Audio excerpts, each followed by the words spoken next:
अस्सलाम वालेकुम। मुझे थोड़ा भी बोलना है, सिद्दीक साहब से पहले बोलना है। वो हमारे बड़े वरिष्ठ साथी हैं आज की महफिल के हिसाब से जो लग रहा है। और आज के मुख्य अतिथि सिद्दीक अहमद मेव इतिहासकार साहब, विशेष अतिथि अल्ताफ साहब और जज साहिबान डॉक्टर रफीक साहब, मोहम्मद साजिद साहब, हसीन साहब और इस संस्थान के संचालक, मुख्य संचालक तारिक जलील साहब और सभी हमारे विद्यार्थीगण, चूंकि हिंदी की आज ये महफिल को क्या कहते हैं, मैं भी नहीं, बहुत सारी चीजों को हिंदी की आज मजलिस है, बैठक है,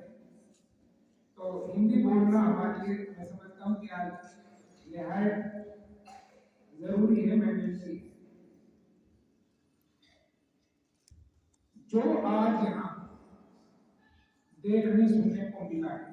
खास तौर पर इस मदरसे के विद्यार्थियों के मुख से, वो बहुत ही शानदार, और मैं समझता हूँ कि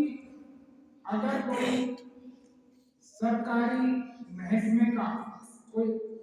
अधिकारी यहाँ आकर सुनता, खास तौर पर जिला शिक्षा अधिकारी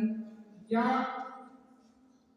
किसी भी महकमे से जुड़ा हुआ कोई आदमी सुनता आकर यहाँ अधिकारी, तो वो कहता कि ये मदरसा है या स्कूल है। और जितने, और फिर वो ये सोचता, उसके जो नजरिया रहता है इंसान का मदरसे और स्कूल या दूसरे तमाम दूसरे संस्थानों के बारे में, वो सोचता कि क्या ऐसा संभव है, ऐसा मुमकिन किसी मदरसे में हो रहा है जिसमें अनुशासन के बारे में बच्चे अपना स्पीच बहुत गहराई से देना जानते हैं, नैतिक शिक्षा के ऊपर कोई विद्यार्थी पूरी तरह से तफसीली बात रख सकता है, अंतरराष्ट्रीय फिलिस्तीन जैसे मुद्दे पर वो अपनी राय रख सकता है, संविधान के बारे में और संविधान के निर्माण के बारे में और संविधान के निर्माता के बारे में ये बात रख सकता है, नैतिक शिक्षा के ऊपर वो बात रख सकता है, वो एक आदर्श विद्यार्थी के ऊपर बात रख सकता है, वो इतने सारे टॉपिक्स पर खुलकर अपने विचार हिंदी भाषा में रख सकता है, वो सोचने के लिए मजबूर हो जाता है। अभी जब यहाँ अपना तारुफ दे रहे थे बच्चे, यहाँ आकर अपना परिचय करा रहे थे, तो मैंने जो समझा कि तीसरी क्लास या इनकी 8वीं क्लास,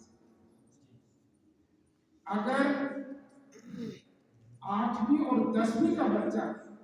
हमारे सरकारी स्कूलों का 8वीं और 10वीं का बच्चा अगर यहाँ आकर माइक पर इस तरह बात कर ले, सबकी तो नहीं कह रहा, 95% बच्चा यहाँ आकर इस तरह के टॉपिक पर इस तरह की पूरी हिंदी में बात नहीं कर सकता। मैं ये दावा के साथ, चूंकि हम भी स्कूलों से जुड़े हैं, स्कूल ही देखे हमने, हमारे बच्चों पर इस तरह बोलना तो दूर की कौड़ी है, वो माइक पर आकर अपना तारुफ, अपना परिचय कराने में भी असमर्थ है, ऐसा मैं कह सकता हूँ इस माइक पे खड़े होकर बस। तो यहाँ जिस तरह से बच्चों ने मस्जिद के अंदर इस मदरसे के अहाते में जो तालीम हासिल की है और इन बच्चों की तरबियत, तालीमात और उनकी शिक्षा इसी तरह से आगे बढ़ती रही, तो मुफ्ती साहब और मैं तमाम लोगों के सामने बात कह रहा हूँ कि ये लोग, ये बच्चे जिंदगी के उन मुहानों पर खड़ा होकर अपनी बात रखने में सक्षम होंगे जिस पर हमारे बड़े बड़े इदारों से लोग पढ़कर जिस स्टेज पर वहां पहुंचते हैं, यहाँ के बच्चे हमारे शाहीन एक इंस्टीट्यूशन है बिदर में कर्नाटक,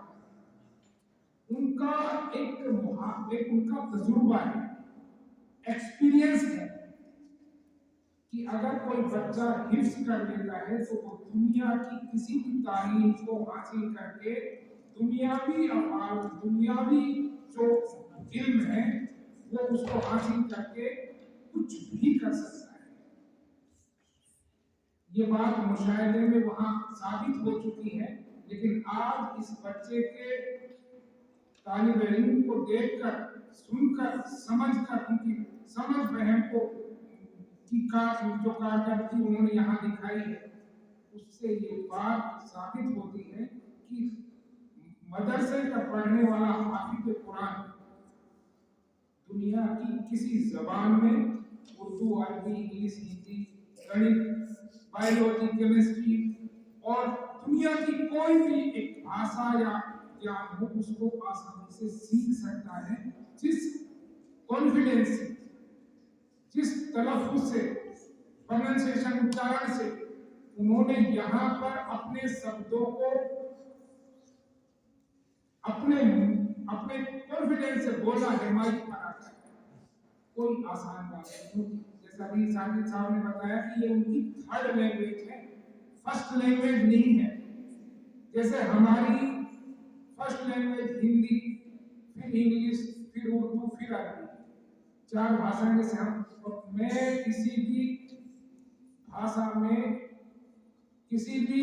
जबान में मैं कम से कम परफेक्ट नहीं हूँ अभी तक। 55 साल हो गए मुझे, मैं किसी भाषा में परफेक्ट नहीं हूँ। लेकिन जिस तरीके से हमारे बच्चों ने हिंदी में और इंग्लिश का भी कंपटीशन हुआ होगा, अरबी और उर्दू तो उनको समझो उनकी मादरी जबान हो गई मदरसे की। अगर ये 4 भाषाएं को बोलना सीख जाते हैं इस प्लेटफॉर्म पर थर्ड क्लास तक, तीसरी कक्षा तक, तो मैं समझता हूँ कि हमारी उम्र में आकर वो जो बन सकते हैं उनका तस्वूर नहीं किया जा सकता। लिहाजा बहुत बहुत बधाई, मुबारकबाद तमाम प्रबंधन कमेटी, इंतजामिया को कि जिस तरीके से, जिस सलीके से इन बच्चों की तरबियत की है, जिस तरह से उनको निखारा है, उनके टैलेंट को बाहर निकाला है, जिस तरीके से इस कंपनी में बिठाकर, कोई ऐसी क्लासेस नहीं है, कोई मॉडर्न क्लासेस यहाँ पर बिठाकर उनको सिखाया, समझाया गया है, और जिस तरह से बच्चों ने परफॉर्मेंस किया है, तमाम इंतजामिया कमेटी और इन बच्चों को बहुत बहुत मुबारकबाद। उम्मीद है कि किसी दिन बड़े सरकारी अमलों को यहाँ बुलाकर, और शायद इसी प्रोग्राम का जो एक साप्ताहिक प्रोग्राम है जिसमें जनरल नॉलेज से लेकर तमाम तरह के यहाँ पर मुहासबा हुआ है, कॉम्पिटिशन्स हुए हैं, और तमाम तरीके की यहाँ जो है प्रतियोगिताएं हुई है कंपटीशन की, उनको दिखाने के लिए कोशिश करेंगे कि कोई इस जिले का बड़ा अधिकारी यहाँ आकर आपके इल्म की जो महारत है उसको देखे, और फिर जिले के दूसरे स्कूलों में जिन पर करोड़ों करोड़ रुपए खर्च हो रहे हैं उस्तादों और टीचर्स के जरिए से, फिर उनको बताया जाए कि यहाँ पर इस मदरसे के बच्चे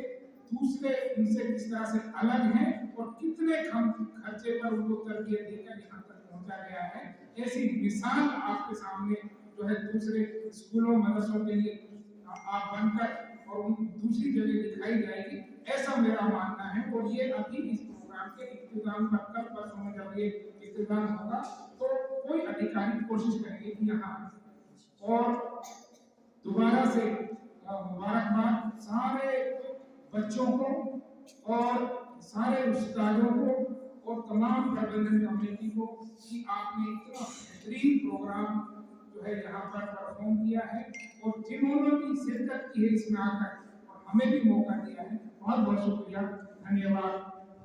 जय हिंद, जय भारत।